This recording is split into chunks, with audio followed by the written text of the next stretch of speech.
नमस्कार, जय श्री कृष्णा। कथा संग्रह विजय लक्ष्मी चैनल में आप सबका स्वागत है। आज मैं आपको श्री गुरु गीता का हिंदी में अर्थ सुनाऊंगी। श्री गुरु गीता की महिमा हम सबको पता है, जिसको सुनने कहने से संसार का कोई ऐसा पाप नहीं है जो नष्ट न हो, यानी भस्म हो जाता है।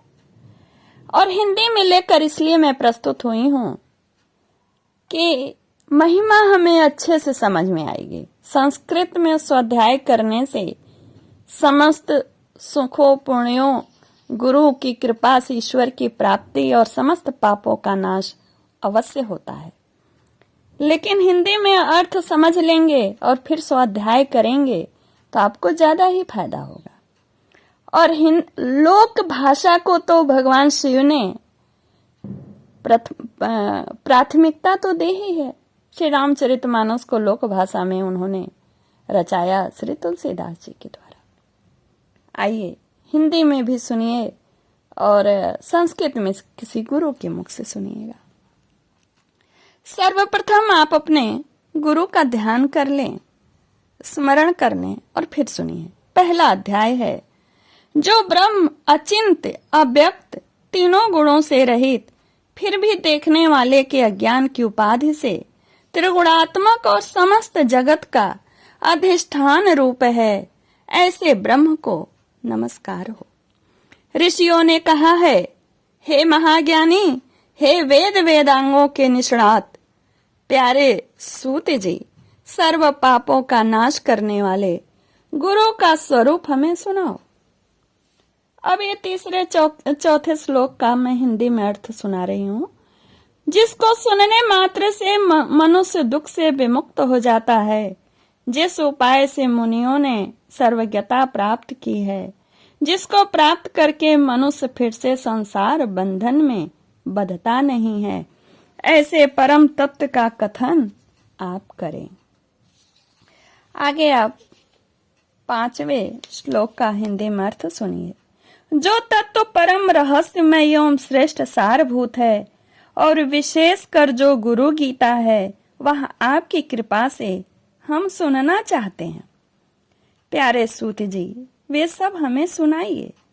इस प्रकार बार बार प्रार्थना किए जाने पर सूत जी बहुत प्रसन्न होकर मुनियों के समूह से मधुर वचन बोले।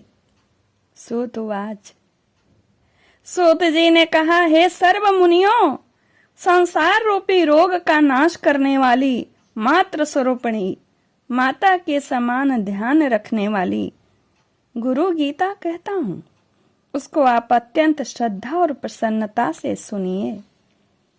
प्राचीन, अब जो है 8, 9, 10 श्लोक का हिंदी में अर्थ है। प्राचीन काल में सिद्ध और गंधर्वों के आवास रूप कैलाश पर्वत के शिखर पर कल्प वृक्ष के फूलों से बने हुए अत्यंत सुंदर मंदिर में मुनियों के बीच व्याघ्र चर्म पर बैठे हुए शूक आदि मुनियों द्वारा वंदन किए जाने वाले और परम तत्व का बोध देते हुए भगवान शंकर को बार बार नमस्कार करते देखकर अतिशय नम्र मुख वाली मां पार्वती ने आश्चर्यचकित होकर के पूछा। पार्वती ने कहा, हे ओमकार के अर्थ स्वरूप, देव के देव, श्रेष्ठों से भी श्रेष्ठ, हे जगत गुरु, आपको प्रणाम हो। देव, दानव और मानव सब आपको सदा भक्ति पूर्वक प्रणाम करते हैं। आप ब्रह्मा विष्णु इंद्र आदि के नमस्कार के योग्य हैं। ऐसे नमस्कार को आश्चर्य रूप होने पर भी आप किसको नमस्कार करते हैं? हे भगवान, हे सर्व धर्मों के ज्ञाता, हे शंभो, जो व्रत सब व्रतों में श्रेष्ठ है, ऐसा उत्तम गुरु महात्म कृपा करके मुझे कहें। इस प्रकार पार्वती देवी द्वारा बार बार प्रार्थना किए जाने पर महादेव महेश्वर ने अंतर में खूब प्रसन्न होते हुए पार्वती से इस प्रकार कहा। श्री महादेव जी ने कहा, हे देवी, यह तत्व रहस्यों का भी रहस्य है, इसलिए कहना उचित नहीं है। पहले किसी से भी नहीं कहा फिर भी तुम्हारी भक्ति देखकर वह रहस्य कहता हूं। इस प्रकार भगवान शिव पार्वती माँ को बताएंगे अर्थ गुरु का। कहते हैं, हे देवी, तुम मेरा ही स्वरूप हो, इसलिए यह रहस्य तुमको कहता हूं। तुम्हारा यह प्रश्न जो है लोक का कल्याण कारक, ऐसा प्रश्न पहले कभी किसी ने नहीं किया। जिसको ईश्वर में उत्तम भक्ति हो, जैसी ईश्वर में भक्ति है, वैसे ही जिसको गुरु में होती है, ऐसे महात्माओं को ही यहाँ कही हुई बात समझ में आएगी। जो गुरु हैं वे ही शिव हैं, जो शिव हैं वे ही गुरु हैं। दोनों में जो अंतर मानता है वह गुरु पत्नी गमन करने वाले के समान पापी है। हे प्रिय, वेद शास्त्र पुराण इतिहास आदि, मंत्र यंत्र मोहानुच्चाटन आदि, विद्या शैव शाक्त आगम और अन्य सर्व मतांतर, ये सब बातें गुरु तत्व को जाने बिना भ्रांत चित्त वाले जीवों को पथ भ्रष्ट करने वाली है। और जप तप व्रत तीर्थ यज्ञ दान ये सब व्यर्थ हो जाते हैं।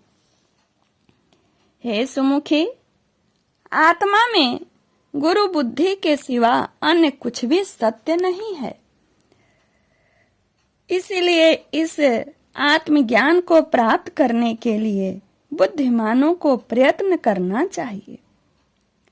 जगत गुण अविद्यात्मक माया रूप है और शरीर अज्ञान से उत्पन्न हुआ है। इनका विश्लेषणात्मक ज्ञान जिनकी कृपा से होता है, उस ज्ञान को गुरु कहते हैं। जिस गुरुदेव के पाद सेवन से मनुष्य सर्व पापों से विशुद्ध आत्मा होकर ब्रह्म रूप हो जाता है, वह तुम पर कृपा करने के लिए कहता हूं।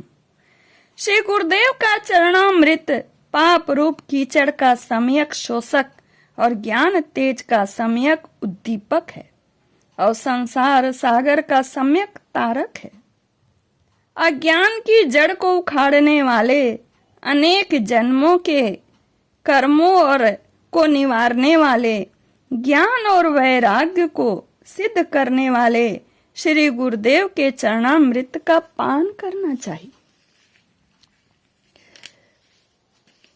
कहते हैं शिव जी, अपने गुरुदेव के नाम का कीर्तन अनंत स्वरूप भगवान शिव का ही कीर्तन है। अपने गुरुदेव का नाम चिंतन अनंत स्वरूप भगवान शिव का ही चिंतन है। समझने की चीज है महाराज, अच्छे से समझिएगा।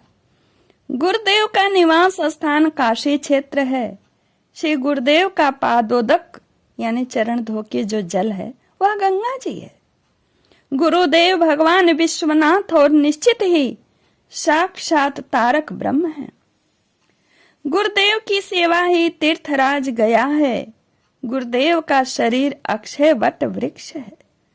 गुरुदेव के श्री चरण भगवान विष्णु के श्री चरण हैं।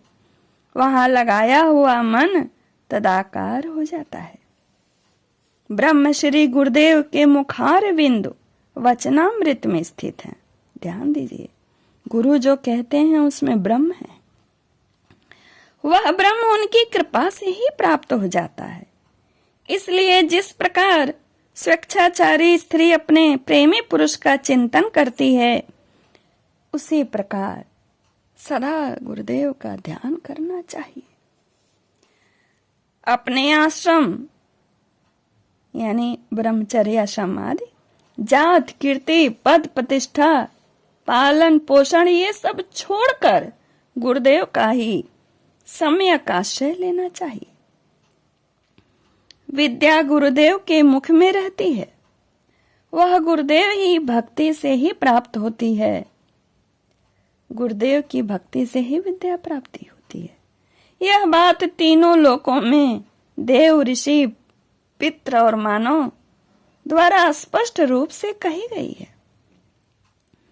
गु शब्द का अर्थ है अंधकार, अज्ञान और रू शब्द का अर्थ है प्रकाश।